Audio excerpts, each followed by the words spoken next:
Good morning everyone.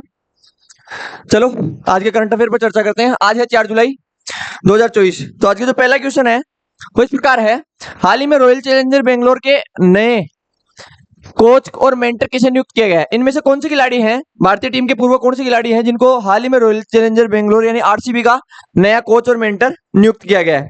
तो option number A है Rahul Dravid, option number B है दिनेश कार्तिक, सी है अजीत अगरकर और डी है युवराज सिंह। तो ध्यान रखना, हाल ही में दिनेश कार्तिक को आरसीबी ने अपना नया कोच और मेंटर नियुक्त किया है। आरसीबी के बारे में आप सब जानते हो, आरसीबी आईपीएल की एक टीम है रॉयल चैलेंजर बेंगलोर। ठीक है, देख लीजिए, रॉयल चैलेंजर्स बेंगलोर ने सोमवार को हाल ही में संन्यास लेने वाले दिनेश कार्तिक को अपना बल्लेबाज कोच और मेंटर घोषित किया है। तो आरसीबी का नया बैटिंग कोच कौन है? दिनेश कार्तिक। इन्होंने हाल ही में क्रिकेट से संन्यास लिया, संन्यास लेने के बाद में इनको कोच नियुक्त किया गया है आरसीबी के द्वारा। ठीक है, देखिए अगले क्वेश्चन पे चर्चा करते हैं। अपना आज का जो अगला क्वेश्चन है वो इस प्रकार है, हाल ही में किस संगठन ने भारत की हरित हाइड्रोजन पहल का समर्थन करने के लिए 1.5 बिलियन डॉलर के ऋण को मंजूरी दी है? इनमें से कौन सी संस्था है जिसने भारत द्वारा एक हरित हाइड्रोजन यानी ग्रीन हाइड्रोजन को बढ़ावा देने के लिए एक पहल या मिशन लॉन्च किया है? उसको उसमें योगदान देने के लिए किसने 1.5 बिलियन डॉलर के ऋण की घोषणा करी है? ऑप्शन नंबर ए है विश्व बैंक, बी है अंतर्राष्ट्रीय मुद्रा कोष, सी है अंतर्राष्ट्रीय पुनर्निर्माण और विकास बैंक और डी है अंतर्राष्ट्रीय विकास संघ। तो ध्यान रखना, हाल ही में विश्व बैंक ने भारत को 1.5 बिलियन डॉलर की सहायता दी है। किसके लिए? हरित हाइड्रोजन मिशन में, मिशन को आगे बढ़ाने के लिए। देखिए हरित हाइड्रोजन मिशन क्या है, मैं आपको एक मोटा मोटा बता दूं।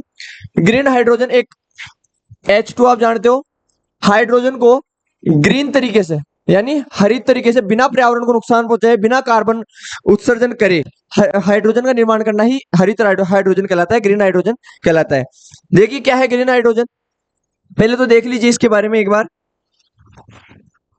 विश्व बैंक ने भारत के कम कार्बन ऊर्जा विकास का समर्थन करने के लिए 1.5 बिलियन डॉलर की मंजूरी दी है।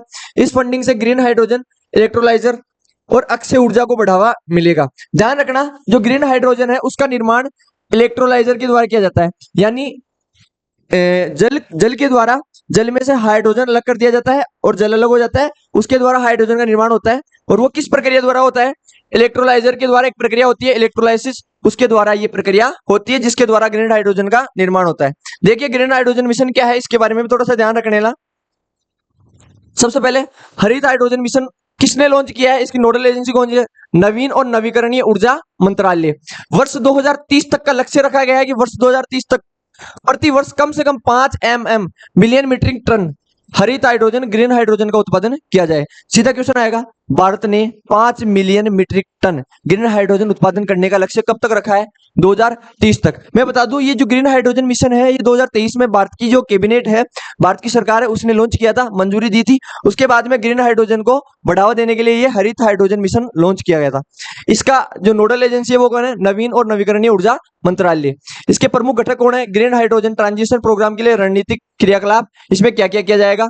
ग्रीन हाइड्रोजन नवाचार भागीदारी, उसके बाद में अनुसंधान एवं विकास के लिए सार्वजनिक निजी भागीदारी, पब्लिक पार्टनरशिप। ठीक है, उसके बाद में देखो उद्देश्य क्या है इसके? ऊर्जा, उद्योग, मोबिलिटी क्षेत्र को डीकार्बोनाइज यानी कार्बन मुक्त करना, स्वदेशी निर्माण क्षमता को विकसित करना और ग्रीन हाइड्रोजन और इसके व्युत्पन्न के लिए निर्यात के अवसर सृजित करना। यानी भारत में इतना ग्रीन हाइड्रोजन उत्पन्न करना कि इसका निर्यात किया जा सके।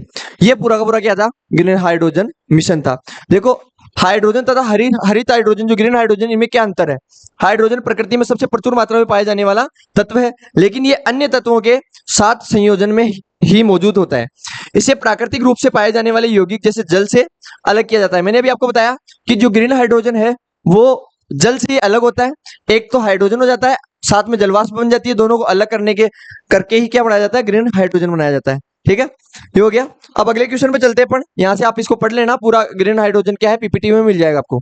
अगला क्वेश्चन इस प्रकार है कि भारतीय सेना ने हाल ही में किस देश के साथ संयुक्त सैन्य अभ्यास मैत्री, one of the most important question आज का, कि भारत ने हाल ही में मैत्री सैन्य अभ्यास भारत ने किस देश के साथ या किस देश की सेना के साथ शुरू किया है? ऑप्शन नंबर ए है इंडोनेशिया, बी है मिस्र, सी है थाईलैंड और डी है, यहाँ पे थाईलैंड दबरबार आ गया है थोड़ा सा। तो ध्यान रखना, हाल ही में भारत सरकार ने जो मैत्री युद्ध अभ्यास है वो थाईलैंड के साथ शुरू किया है। तो क्वेश्चन आ जाएगा कि मैत्री युद्धाभ्यास भारत ने किस देश के साथ शुरू किया है? थाईलैंड के साथ। इसके बारे में थोड़ी सी चर्चा देखिए। 1 से 15 जुलाई तक ये आयोजित किया जाएगा। भारतीय सेना ने 1 से 15 जुलाई 2024 तक थाईलैंड के फोर्ट वालिचाप्रकन में रॉयल थाई सेना के साथ मैत्री युद्धाभ्यास शुरू किया गया। तो क्वेश्चन पूछ लेगा, जो मैत्री एक्सरसाइज है वो भारत ने किस देश के साथ शुरू की है? थाईलैंड के साथ। अब यहां से अपने को जो पढ़ना है मेन चीज वो ये है, देखिए भारत के प्रमुख युद्धाभ्यास किस किस देश के साथ भारत कौन कौन सी एक्सरसाइज करता है? वरुण भारत और फ्रांस, शक्ति भारत और रूस, सूर्य किरण भारत और नेपाल।